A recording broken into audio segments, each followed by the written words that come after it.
Yes, students, now we will learn the topic of TDS and TCS under GST. Don't worry, these topics are not so lengthy as in income tax. It is just covered in one section each.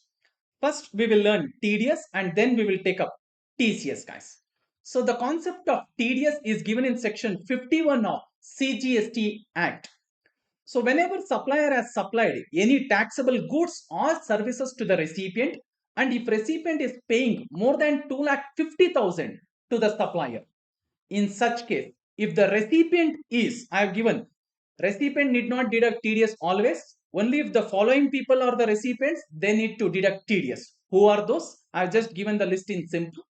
The government department, establishment or agencies or a local authority or an authority or a board or a society or a public sector undertaking or a metal scrap supplier with respect to B2B supply. That is, supplier is also registered, recipient is also registered. So if the following people are the recipients who is making the payment of more than 2,50,000 for the taxable supply of goods or services, they have to deduct TDS at the rate of 1% each. That is, if it is intrastate supply, 1% CGST, 1% SGST. Sir, what if it is interstate supply? Then TDS at 2%, which is nothing but IGST, guys. Okay. And whatever TDS, the deductor, who is nothing but the recipient, is deducting, he has to remit it to the government within 10th of next month and file GSTR 7. So whatever TDS has been deducted, it has to be remitted to the government within 10th of next month. And GSTR 7, that is TDS returns, has to be filed by whom? By the deductor. By the deductor. So under TDS concept, we call recipient as deductor and the supplier as deductee, guys. And once recipient deposit the amount and file GSTR 7, the credit of TDS will reflect in the electronic cash ledger of the supplier on the credit side. So I have already explained the electronic cash ledger in the previous chapter. No? Yes. So you can see, for the supplier from whom the TDS has been deducted and remitted to the government, it will reflect here. It will reflect here. For whom? For the supplier, guys. Yes, sir. Okay. Going back to this. And also the deductor has to issue a certificate to the supplier in GSTR 7A. In GSTR 7A, guys, as a proof. Whatever TDS he has deducted, what is the amount of it, on what day did he deduct, and on what day it is remitted, he has to give the certificate to the supplier in GSTR 7A. Got it? Yes, sir. So let us go and learn in detail now. Section 51 of CGST Act states that the following people, if the following people are the recipients, only they will deduct the TDS. If you or me are the recipients who are making the payments, even if we are paying more than 2,50,000, no need to deduct TDS, guys. So only if recipient is covered in any of this point, they will deduct TDS. So who are those? One by one. A department or establishment of central government or a state government or a local authority or a governmental agencies or an authority or a board or any other body set up by an act of parliament or a state legislature or established by any government with 51% or more participation by way of equity or control to carry out any function, means majority is held by the government, guys. Okay. Then society established by the central government or the state government or a local authority under the Societies Registration Act 1860 or a public sector undertaking, in short PSU. Then the last one, any registered person receiving supplies of metal scrap from other registered person. So please be careful. It is only B2B supplies which is covered here. B2B. Guys, when unregistered supplier supply the metal scrap to the recipient is supposed to pay tax under RCM. So for him, it is mandatory to get registered. Yes. But once aggregate turnover of the supplier crosses the threshold limit of 20 lakh or 10 lakh, the supplier has to take registration and start paying tax under FCM. So this TDS concept is applicable only when this supply is taxable under FCM, because the supplier is also registered. Supplier is also registered. This registration concept I had already explained you in registration chapter. I repeat this point. Listen here. When an unregistered supplier supply metal scrap to a recipient, it is taxable under RCM, that is reverse charge mechanism. That means the recipient has to take registration and pay tax under RCM. Yes, sir. But once the aggregate turnover of the supplier crosses the threshold limit of 20 lakh, or in case of special states 10 lakh, the supplier has to take registration and start paying tax under FCM.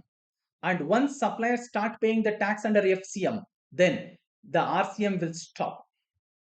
Got it? Yes. So when both supplier and recipient is registered, that is when it is covered here, guys. That is when it is covered. In simple, only when the supply of metal scrap is taxable under FCM, the TDS would be applicable. The TDS would be applicable, guys. Okay, sir. So we call them as what? Under TDS concept, deductor. To deduct at the rate of 1% CGST from the payment made or credited to the supplier, the deductee. So the supplier is called as deductee here. Of taxable goods or services. Sir, what if it is exempt goods or services? No need to deduct TDS. They have clearly used the word taxable. Okay. Where the total value of such supply under a contract exceeds 2,50,000. And here value includes what? GST also? No. It is nothing but value of supply.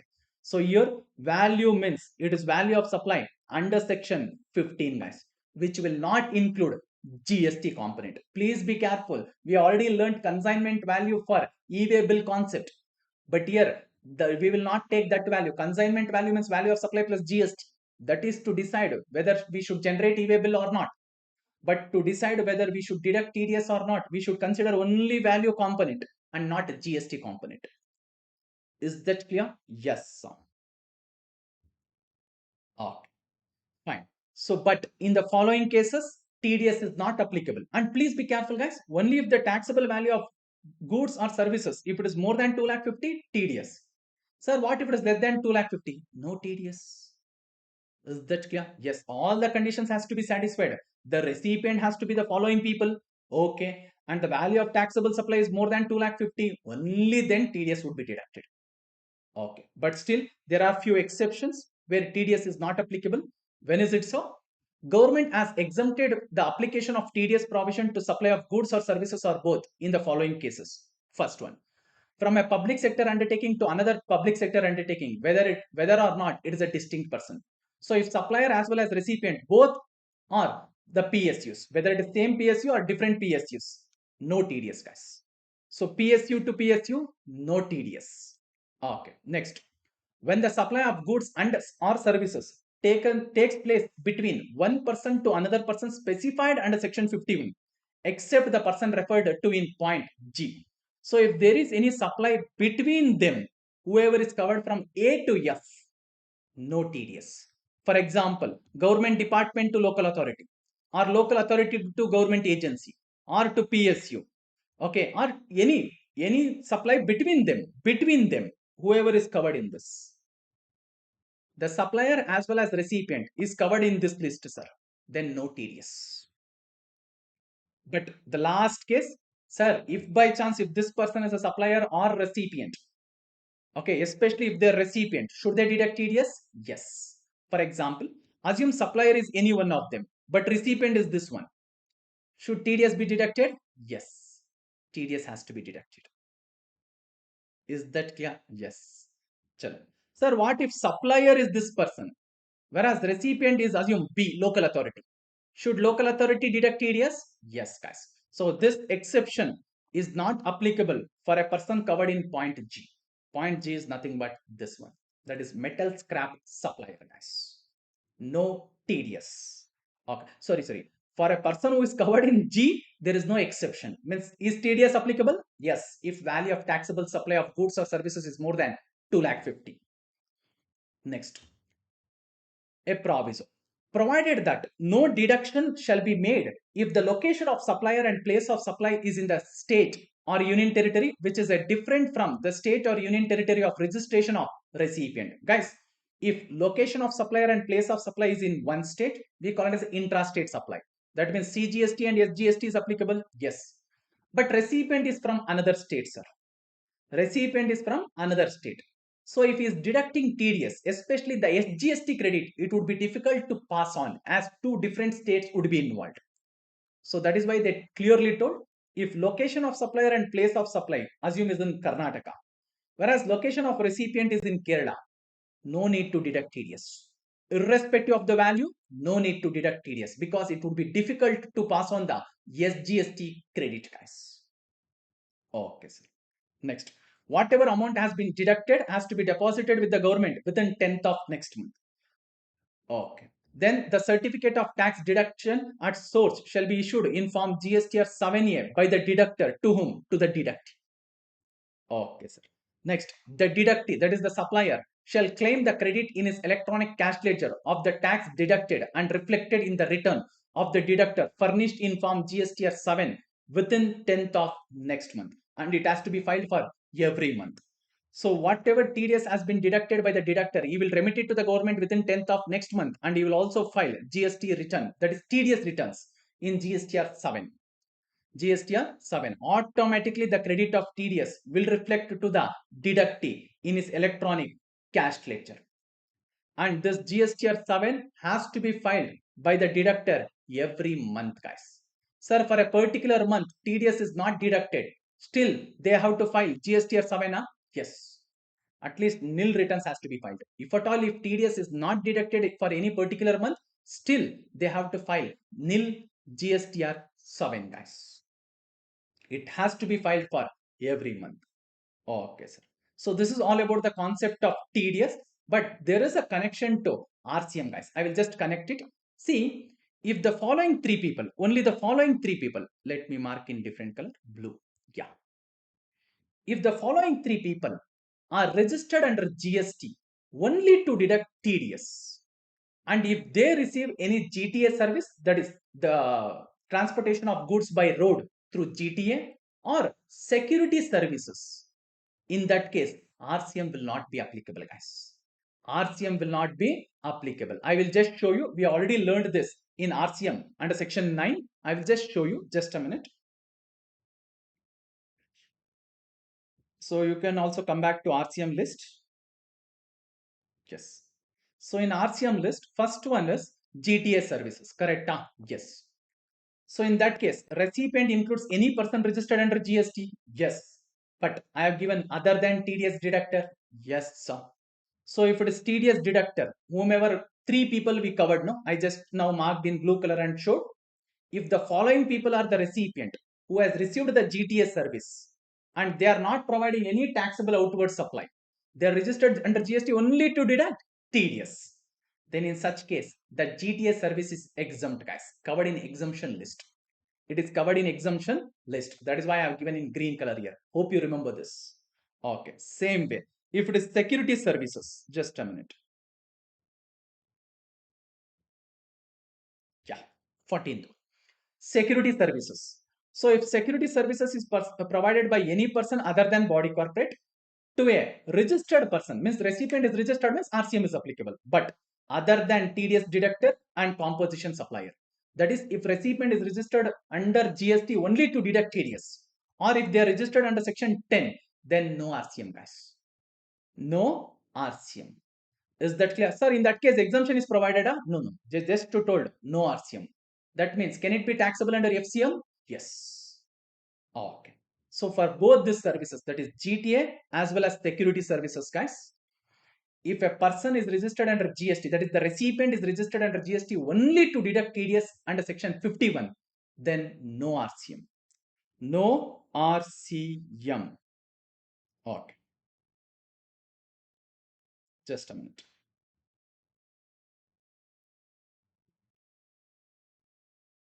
Yes. And please be careful. There, while giving exemption from RCM, they didn't cover everyone. They covered only the first three people. Only the first three people. Hope you guys got it. Yes, now we will learn the concept of TCS. TCS means not Tata Consultancy Services. It is tax collected at source. And the provisions with respect to TCS is given in section 52 of CGST Act. Before we learn the concept of TCS, I will just explain how this e-commerce operator will operate, guys. They just display the goods or services to be supplied by the supplier on their platform. And whenever recipient, I've just given here, yes. And whenever the recipient wants any goods or services, they will place an order. And once the e-commerce operator receives the order, they will pass on the information to the supplier. And accordingly, the supplier will supply the goods or services for which the recipient has placed the order. Okay. And the recipient will make the payment to e-commerce operator, and e-commerce operator will give it to the actual supplier. But before e-commerce operator gives the money to the actual supplier, they would be deducting their commission or platform fees. They are also supposed to collect TCS as per section 52. So commission or platform fee, whatever they collect or deduct, that is for themselves. But on behalf of the government, they are also telling e-commerce operator, you better know the suppliers. So you help us in collecting the TCS. So the e-commerce operator has to collect the TCS from the amount which is supposed to make to the supplier and remit it to the government within 10th of next month. Why they brought this concept is very simple, guys. It is difficult for the government to trace these people, who is the actual supplier of the goods or services. So these people are better known by whom? The e-commerce operator. So they're asking e-commerce operator, you better collect TCS and give it to us. Later, we will take care of these people. Because once TCS is collected and remitted to the government, now it becomes an obligation for the supplier to disclose such sales or outward supply, guys. Okay, now we will get into this. Whenever e-commerce operator is making the payment to the registered supplier of goods or services, they have to collect TCS at 0.25, 0.25 with respect to intrastate supply, or if it is the interstate supply, 0.5% IGST. For the supplies other than D-Rat, guys, that is Devara Ratyatra, because on this, the e-commerce operator is supposed to pay tax as per section 9.5. In that case, should they collect TCS? No. If e-commerce operator himself is liable to pay GST as per section 9.5 on this services, no TCS, guys. And which are those services? Let us try to recall. Which are these services, guys? We have learned as per section 9.5, which are notified. These are the services which are supplied through e-commerce operator, and suppliers might be the small people. They're asking e-commerce operator, you pay tax on these services as if you are the supplier. So which are those? Devara Ratyata, that is local delivery services, then R for restaurant, A for accommodation, then T for transportation of persons or passengers. The last one is housekeeping. If you book any of these services through e-commerce operator, then as per section 9.5, e-commerce operator is supposed to pay tax. In that case, no TCS. No TCS. So TCS is on any supplies other than DRAT, guys. Okay, sir. Fine. So TCS, and there is no threshold limits here. Sir, for TDS, we had a threshold limit of 2 lakh 50, no, sir. Only if the value of taxable supply is more than 2 lakh 50, we are supposed to deduct TDS. Here, is there any threshold limit like that? No. There is no threshold limits, guys. Is that clear? Yes. Then, whatever TCS has been collected by the e-commerce operator, they have to remit it to the government within 10th of next month and file a TCS statement, not returns, it is a statement within 10th of next month. So deposit the TCS amount and file TCS statement in GSTR 8 within 10th of next month. Okay, sir. And as soon as the e-commerce operator do this, that is deposit TCS and file GSTR 8, the credit of TCS will reflect in electronic cash ledger of the supplier, guys. The supplier. Is that clear? Yes. So in the previous chapter, we learned in electronic cash ledger, in addition to whatever amount is deposited, even TDS and TCS will reflect on the credit side, which can be utilized to pay anything under GST. Got it? Yes, sir. Okay.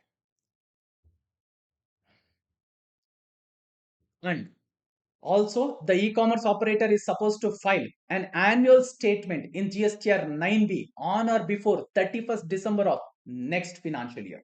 And please be careful, guys. We don't call this as returns. We call it as statement, both of them. This is monthly, whereas this is annual. Got it? Yes, sir. So this is like a summary of TCS. Let us learn what is given here. Section 52 of CGST Act provides that every electronic commerce operator, not being an agent, okay, they should not be acting as an agent, shall collect an amount calculated at 0.25% CGST. So if it is an intrastate supply, 0.25% CGST, 0.25% SGST. Sir, what if it is interstate supply? Then 0.5% IGST, guys. Okay. Of the net value of taxable supplies made through HIT. Made through HIT is very important. Sir, what if the e-commerce operator is selling their own goods on the platform? For example, Amazon.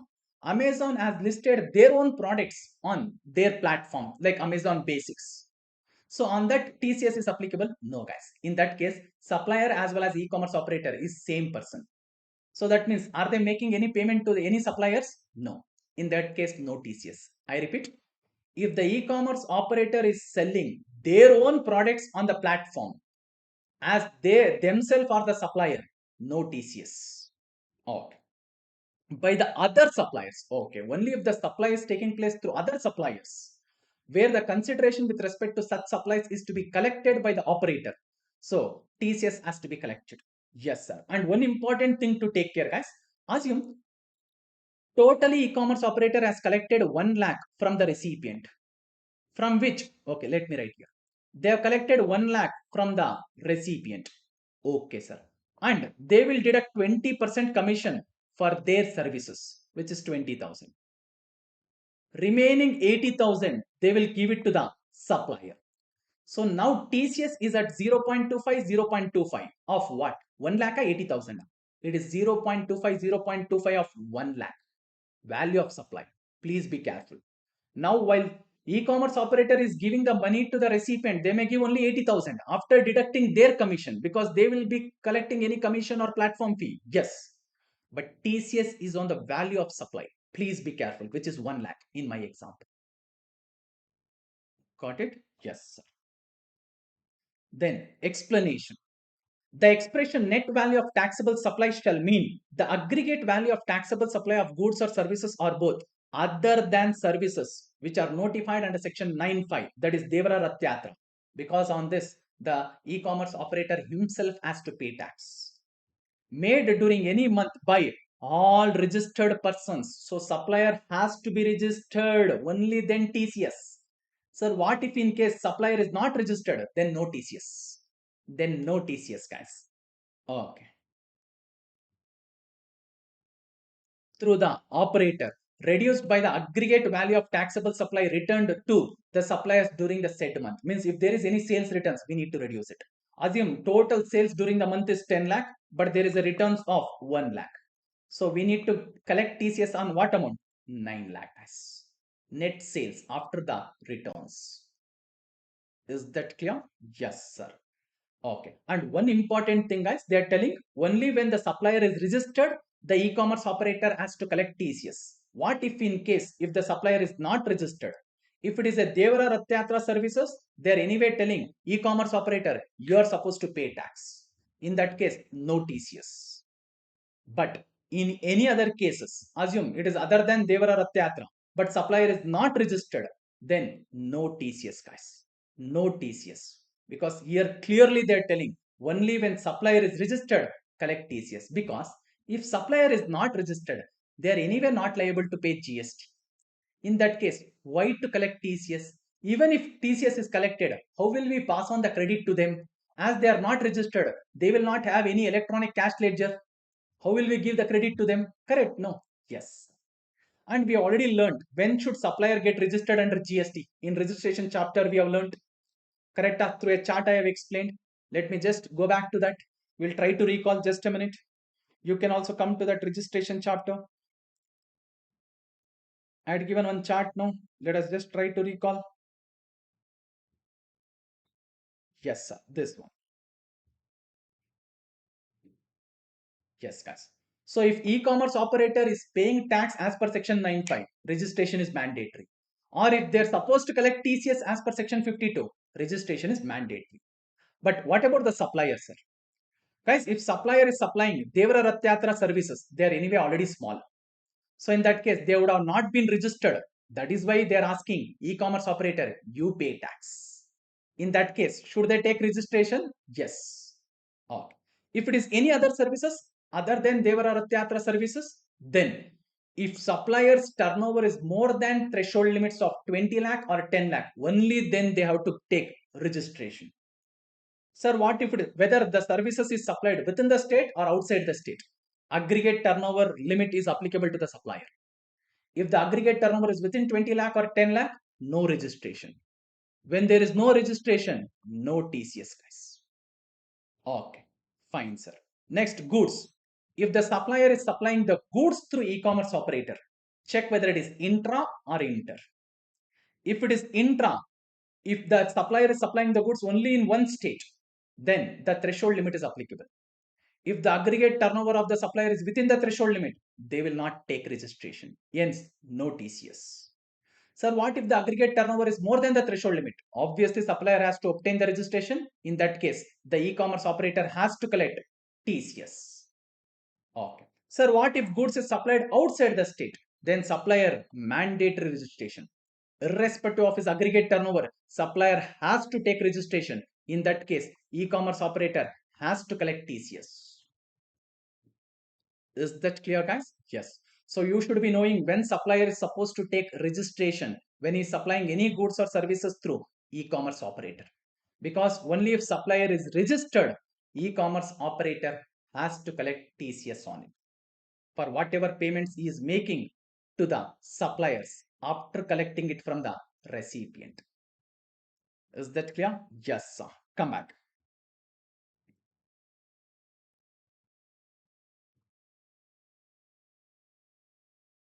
Okay. So the amount collected shall be paid to the government by the e-commerce operator within 10th of next month. And he will also file TCS statement in GSTR 8 within 10th of next month, which is monthly. Okay, sir. Then there is also an annual statement, which e-commerce operator has to file in GSTR 9B on or before 31st December of next financial year, guys. Okay, sir. Then I have also given a note here. Guys, whoever is deducting the TDS as per section 51 or the e-commerce operator is supposed to collect TCS as per section 52. For them, it is mandatory to get registered as per section 24. Registration is mandatory. And they should apply for registration in GST REG 07. Whereas others and all will apply in REG 1, right? Yes. Whereas the TDS deductor or the TCS collector has to apply for registration in GST REG 7. For them, the registration process is slightly different. Got it? Yes, sir. So this is all about the concept of TDS and TCS, guys. So let us just mark the sections. Come to the sections list. Yes, sir. So in this chapter, we have covered two sections of CGST Act, guys. Which are those? 51 and 52. Sir, what about this sections in between? We will be covering it in the last chapter, guys. Section 37 to 48 is covered in returns topic, guys. Please make sure that whatever we have covered till now, you should be thorough of it. And this TDS and TCS concept, students normally have a notion that, oh, this is difficult because in income tax, especially TDS, would have been lengthy for you. But still, under GST, it is very easy, guys. Just one section and very simple concept. I have tried to give it as a summary here through a chart. Please make use of it and study well, guys.